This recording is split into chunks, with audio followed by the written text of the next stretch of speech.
eu vou falar sobre o que muda e o que não muda na educação pessoal. Tem se falado muito a respeito de revolução tecnológica e de mudanças na educação, mas eu quero dizer o seguinte: o que não deve mudar na educação pessoal nas próximas décadas, nos próximos séculos?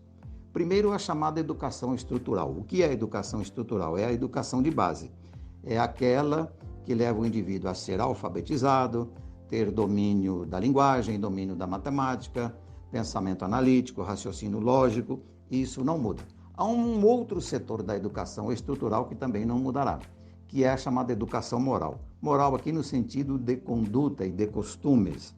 Pois bem, os hábitos, as condutas, as virtudes e os vícios do ser humano, tudo isso que está dentro da moral, isso não deve mudar. Não deve mudar porque se trata de relacionamento em sociedade.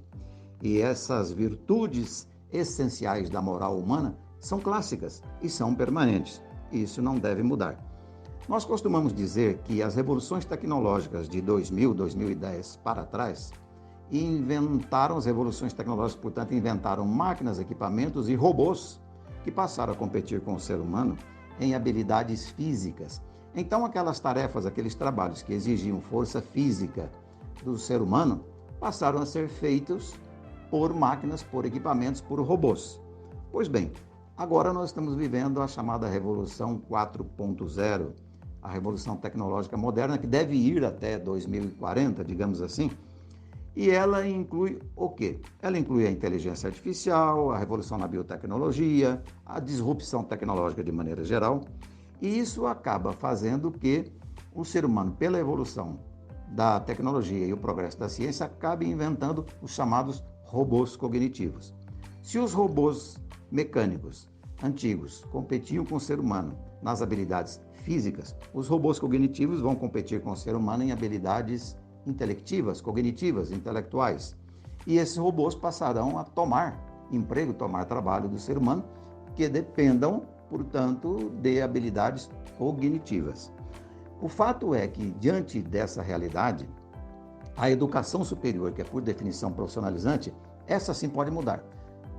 Pode mudar a tecnologia, pode mudar o processo produtivo, podem mudar as tarefas e as maneiras de fazer as tarefas. E aí eu digo para você o seguinte: uma atitude importante é, primeiro, estudar e se atualizar em sua profissão. Segundo, é admitir que com o aumento da expectativa média de vida, você pode, em vivendo 85, 90 anos em média, você pode ter necessidade de mudar de profissão 2 ou 3 vezes na vida. Até porque um jovem escolhe sua profissão, sobretudo na educação superior, e ingressa no ambiente universitário aos 17, 18 anos. Isso é muito cedo. Pode ser que 30 anos depois ele tenha que mudar. E aí vem uma atitude que tem a ver com a história da moral, que é sua conduta pessoal em termos de abertura mental, flexibilidade para aceitar o novo, o diferente e mudar. Com felicidade, com alegria, mudar até de profissão. Significa dizer que algumas coisas clássicas não mudarão. Eu costumo falar para alunos o seguinte: quando nós vamos estudar matemática, quando vamos estudar linguagem, quando vamos estudar raciocínio lógico, pensamento analítico, nós estudamos quem? Começamos a estudar os filósofos de 300 anos antes de Cristo, 400 anos antes de Cristo, começando com Sócrates, Platão, Aristóteles.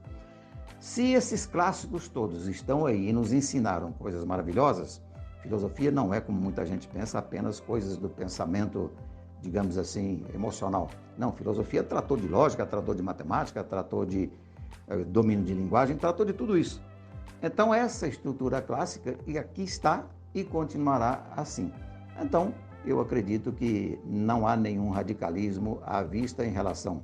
Vai mudar tudo na educação clássica e não vai mudar nada na educação tecnológica. Ambas mudarão, mas mudará, sobretudo, a forma de adquirir a educação clássica estrutural e a educação profissional.